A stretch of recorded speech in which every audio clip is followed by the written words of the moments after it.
Hello, everyone. I am Ben from Connecticut Local, and today we are here with Sally. She does wedding gown cleaning and wedding gown restoration, and she has won awards with her services.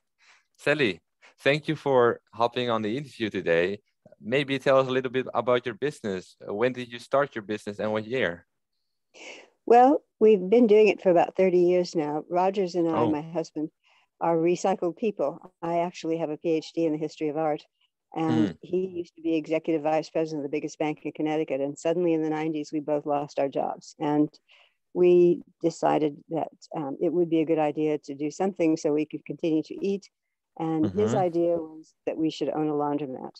I'm Wow. not sure why. I think he thought that all you had to do with a laundromat was open little drawers and take out the money. And almost the first thing that happened was we couldn't open the little drawers. We couldn't get them open. So, but we persevered and we discovered that there was a tiny little 18-pound dry cleaning machine there, which is so little that you shouldn't even admit you have one that little. It's embarrassing to have a machine that small. Mm-hmm. But we looked around the laundromat and noticed that they were doing wedding gowns, and we thought that would be a lot more interesting than sweaters and skirts and ties. So we Uh-huh. tried to think of how we could encourage more people to bring us wedding gowns. And we decided to tell everyone that we did their dresses one by one. Well, of course we did. We couldn't get more than one in that machine, but Mm-hmm. we it did work. And today we do about 3,000 dresses a year. We have a grown-up grown-up Wow.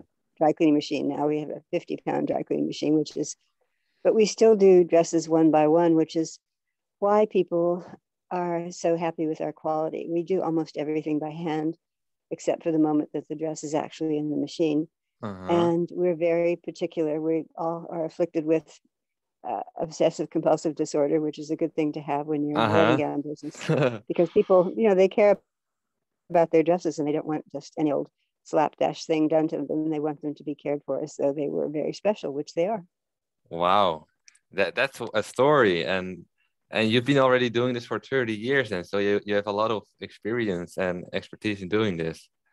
Yes, that's one of the reasons why people come to us. They like to come to someone that they know specializes in gowns. And it, being in the business for so long gives you a couple of advantages. One is that I can tell by looking at a dress what the problems are going to be, because 9 times out of 10, I've seen the problem before. I've seen that dress before, and I know exactly how it's going to behave. Mm-hmm. Okay, wow. And I just told the public that you've won awards with your services. What kind of awards are this exactly? Well, there are two major wedding websites. One is called The Knot, and the other is called Wedding Wire, and they're both used by almost all the brides in this country and in Canada as well Mm-hmm. to plan their weddings. And we have vendor listings, of course, on those wedding websites so brides can find us. They encourage you to ask for reviews from brides, and they have a minimum number of reviews each year that they require before they will call you what they say is best of weddings or best of the year. Mm-hmm. And we've done that many, many years in a row, from starting in around 2010 when they began the program. So we have all the best ofs every year, plus the fact that they have a Hall of Fame, and we have that as well. Then we also do a lot of restoration of vintage gowns, which is more difficult because the trick is to get that oxidation, the yellowing out of the dress.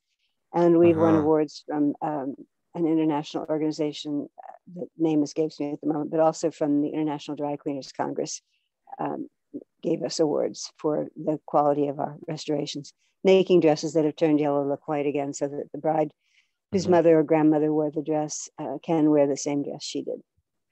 Wow. That, that's incredible.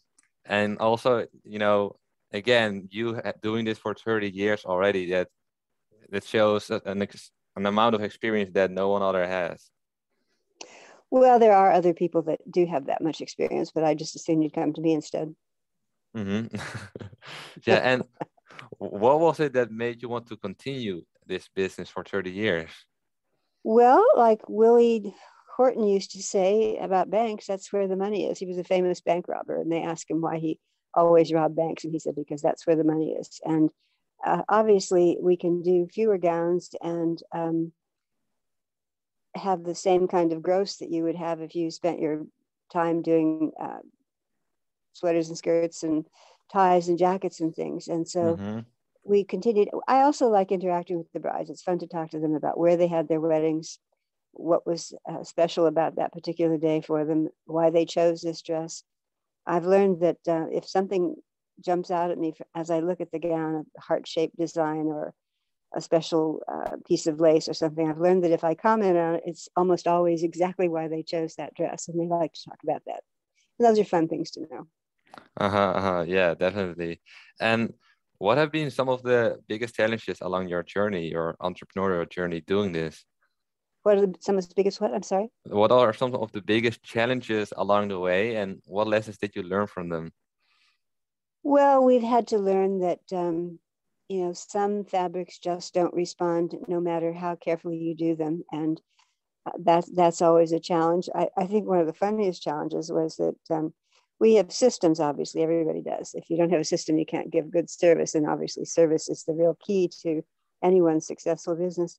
So we have these little tags that go on the dresses and they're numbered, and that tells us who belongs to the dress. And we're very careful about keeping the number on the dress and keeping the number on the invoice and matching them up. And we have a special way of, when we pack, taking those numbers off and putting them back on the invoice. And I should say I have two different systems. One is for brides who come directly to us, and one is for all of the bridal shops for which we do work. And this was the situation with the bridal shop. So we don't see the bride. We don't have her input when we're packing, so that we have to be super careful that we include everything. So we're taking all these tags off and putting them back onto the invoice and making sure we packed everything. And we thought we were doing a very good job. And all of a sudden people began to complain. It turned out that we had someone working for us who was dyslexic. And so when we put an 8 back on the invoice, she thought it was a 6, and those things were getting all mixed up. Luckily, because we had saved them all, we could go back and figure it out. But that was a challenge. Yeah, definitely. But also it's a funny experience afterwards. Yeah, right. So that, you hadn't expected that someone was dyslexic. And No, now we have 2 people looking at every set of tags. And if you had start over from day one, 30 years ago, what would you have done differently? I think I would have gone directly for dresses and only dresses instantly. We continued to have our laundromat for several years after we changed our livelihoods, and that was really a waste of time. We should have just gone right to dresses and kept at it, and not, in the event 2 more laundromats got built and there were just no more clothes, there were just more laundromats. So we were paying people downstairs to watch TV and upstairs making ourselves crazy with the dresses. So I think I would have just simply specialized in dresses exclusively, which is what we do now, much more quickly. Yeah, that makes sense. Specialize in one specific field. And the next question is, how has COVID-19 impacted your business? Has it impacted your business at all? The first year, that second quarter, which began, second quarter of 2019, was very difficult. That was when the governor shut down pretty much everything. We had initially thought we would stay open with limited service because we just continued to work on the dresses. But then we realized that so much of our business comes from bridal shops that there wasn't any point in staying open because the bridal shops are all closed. So that second quarter of 2019, we dropped 67%. And by the end of the year, we had clawed our way back and we were only off 20%.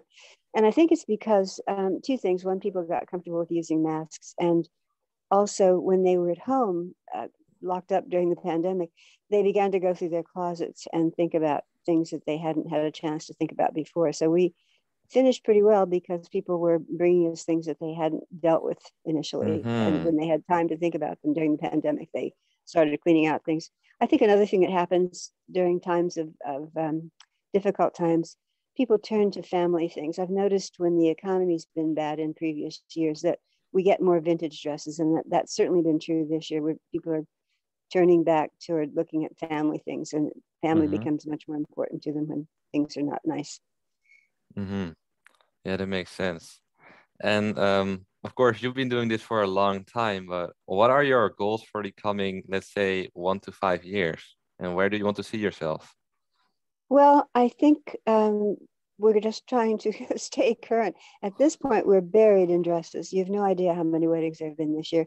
we were expecting it. We had been told that there would be 40 or 50% more weddings than last year. Wow. And that's certainly come true. What's happened is so many weddings, and we're just so many, people seem to be much more prompt about bringing us their dresses. And we're also getting a lot more situations where we have to do things right away. I'm getting calls on a Monday and they're telling me I'm getting married on the weekend. And it turns out that they've had a micro wedding last year, didn't realize their dress was dirty, and now they're having a big reception. The other thing that's happened is, of course, the seamstresses are also overwhelmed. So the bride who bought a sample and didn't have it cleaned before she took it to the seamstress, which she should, but she didn't know that, are bringing us dresses that the seamstresses have only just given them back. And so, of course, we jump in and do heroic things to make sure they have a dress to wear to the wedding.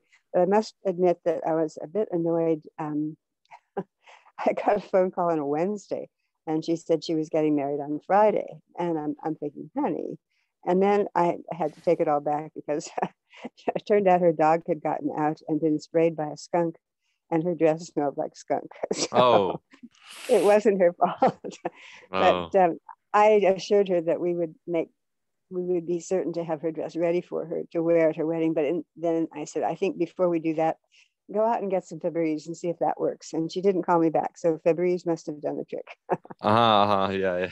And also, of course, a lot of people have postponed their weddings during COVID for probably yes, that's around why now. we're getting so many this year. And it's going to be, from what I hear, it's going to be just as crazy next year. So I almost don't need to do anything more, because just staying current with the wave of dresses that are coming in is hard to do.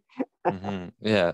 So, yeah. And I can assume that the number one way you're currently bringing in all these customers is by word of mouth and your reputation, and of course, people, needing your services. I'm sorry, I didn't get the question. No, I was just assuming that, the next question is, what's the number one way you currently bring in new customers? But you're already getting all those customers, from your brand. Yeah, and we have tremendous word of mouth. And word of mouth. Sometimes word of mouth that I don't even know about. There are list services called Stanford Moms or Fairfield Moms. There's another one about Connecticut Brides. And when somebody comes online and asks where to take their dress, usually they're referred to us. Sometimes you can't think why it happens. Once someone told me that they had been referred to us by a company called Beholden. And I said, you mean the one in Norwalk? It's a big chain. And she said, no, the one in Boston. So we really don't know. The one thing I do on a regular basis is try to identify bridal shops, because like every other business, bridal shops come and go. And if we just stayed with the ones we have, eventually we wouldn't have very much, melting ice cube kind of thing. So I do try to stay current with who is new in the bridal business and approach them about their accounts. Yeah. Okay, and we're already at the final question. If a customer had to choose between you and just 3 others like it, what would make you different and unique and stand out from them? And why would they have to give you a try at least first? Well, we do a couple of things that are unusual. One is we offer the bride the opportunity to inspect her dress after we've cleaned it. Almost no one does that. So she has a chance to come and look at it and make sure she's happy with the way it turned out. Be surprised that we got all of that mud out or whatever else was on her mind about what was on the dress. And the second thing is we belong to an association of people who do this. And we're in the association members are in 6 countries, and every member of the association honors the guarantee of every other member in the association. So if a bride comes to me in Connecticut and she moves to California, when she's ready to open her gown and use it again, that person in California will take out the dress and press it at no charge, the same as if she had come back to me with her dress. And if something's wrong with it, any one of us will take care of it, or it will come back to the association office. Let's say I retired and someone comes and says, oh my goodness, there's a spot on this dress that didn't come out. And that dress then would go back to the association for remedial work. So that's very unusual. That's the kind of guarantee that no one else can offer. Yeah, that definitely stands out. Okay, so yeah, we're already at the end of the interview. Thank you again for coming on the interview with us. And if people want to find you, where can they find you and look you up? My website is gownrestoration.com. And it's been a long time on the net, so you'll find that it pops up quite quickly. We're always on the first page. So even if you just do Wedding Gown Preservation Connecticut, you'll find us on the front page. And of course, all you have to do is remember Orange, which is the name of the town in which we're located, and it will pop right up for you. Okay. Well, yeah, thank you. And yeah, for everyone that needs the dress restored or cleaned, you know where you can go to now. And yeah, I wish you an awesome day and a week. Well, thank you for having me. Yeah. Thank you. Bye-bye.